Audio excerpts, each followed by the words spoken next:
Hi hello welcome to Ayurved kitchens. ఈరోజు మనం అయ్యప్ప స్వామికి ఇష్టమైన ప్రసాదం అరవన్న పాయసం ఎలా తయారు చేసుకోవాలో చూసేద్దాం. ఇప్పుడు మనం ఒక గిన్నె తీసుకొని అందులో ఒక కప్పు రెడ్ రైస్ వేసుకోవాలి. మనం తీసుకున్న ఈ రైస్లో వాటర్ వేసుకొని ఒక 2-3 సార్లు బాగా కడుక్కోవాలి.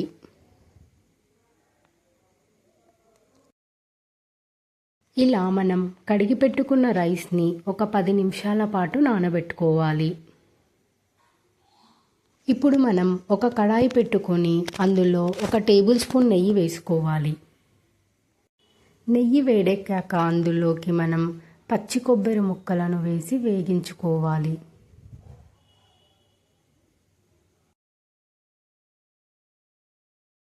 ఇలా లైట్ బ్రౌన్ కలర్ వచ్చేంత వరకు వేగించుకొని తీసి పక్కన పెట్టుకోవాలి.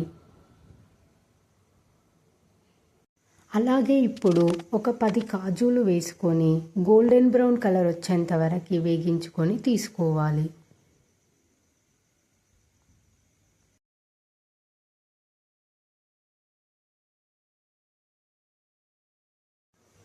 అలాగే ఇప్పుడు ఒక 10 కిస్మిస్లు వేసి వేగించుకొని పక్కన పెట్టుకోవాలి.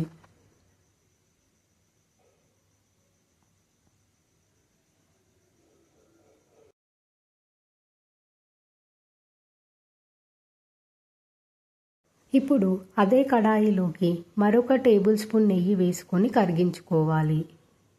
నెయ్యి వేడెక్కాక మనం ముందుగా కడిగి పెట్టుకున్న రైస్ వేసుకొని నెయ్యిలో వేగించుకోవాలి.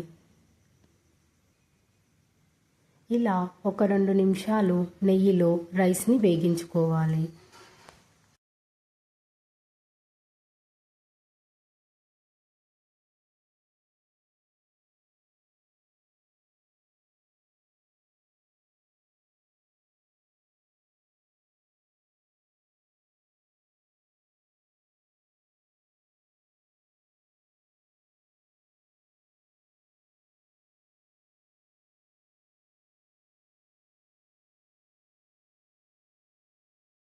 మనం ఇలా వేగించుకున్న ఈ రైస్లోకి ఒక కప్పు రైస్కి 3 కప్పుల వాటర్ వేసుకొని ఉడికించుకోవాలి.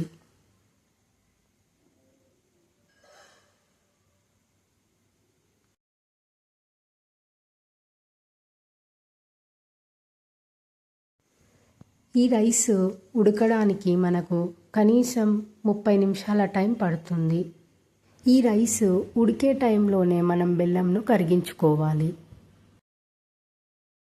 ఒక కప్పు రైస్కి 3 కప్పుల బెల్లం చిన్న చిన్న ముక్కలుగా చేసి తీసుకోవాలి.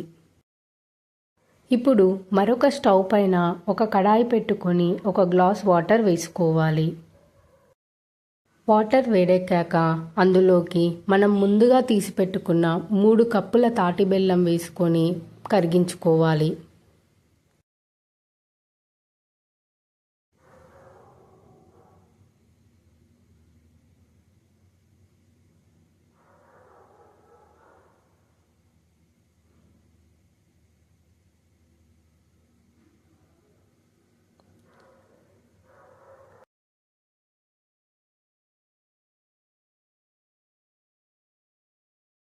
ఈ కన్సిస్టెన్సీ వచ్చేంత వరకు కరిగించుకోవాలి.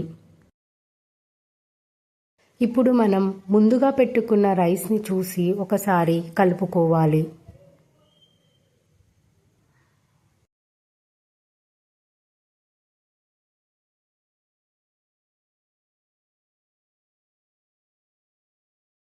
ఇలా వచ్చేంత వరకు రైస్ని ఉడికించుకోవాలి. ఇలా ఉడికించుకున్న ఈ రైస్లోకి మనం ముందుగా కరిగించి పెట్టుకున్న బెల్లంని వేసుకోవాలి. బెల్లంని ఇలా జాలితో వేసుకోవాలి.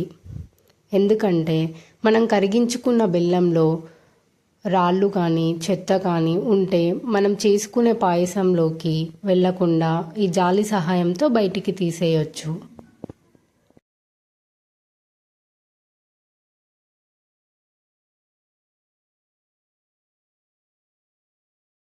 ఇలా వేసుకున్న ఈ బెల్లంను మరియు రైస్ను బాగా కలుపుకొని ఒక 15 నిమిషాల పాటు బాగా ఉడికించుకోవాలి.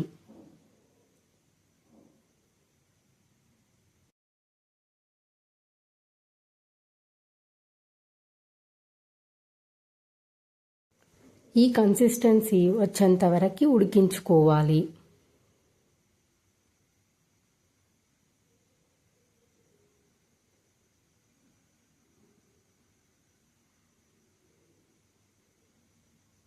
ఇందులోకి మనం ఇప్పుడు ముందుగా వేగించుకున్న పచ్చి కొబ్బెరను అలాగే కిస్మిస్లను మరియు కాజులను వేసి ఒకసారి బాగా కలుపుకోవాలి. ఇందులోకి ఇప్పుడు మనం 1 టేబుల్ స్పూన్ ఇలాచీ పౌడర్ అలాగే 1 table spoon dry ginger powder అలాగే పచ్చకర్పూరం వేసి ఒకసారి కలుపుకోవాలి.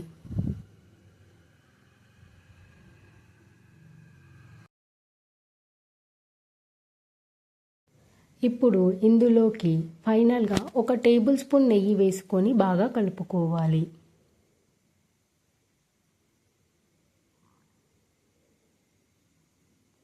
ఇలా ఈజీగా అరవన్న పాయసాన్ని రెడీ చేసుకోవచ్చు. మీరు కూడా ఇలా సింపుల్గా అరవన్న పాయసాన్ని రెడీ చేసుకొని అయ్యప్ప స్వామికి నైవేద్యంగా పెట్టుకోవచ్చు. మీకు నేను చేసిన ఈ అరవన్న పాయసం నచ్చినట్టయితే లైక్, షేర్ అండ్ సబ్స్క్రైబ్.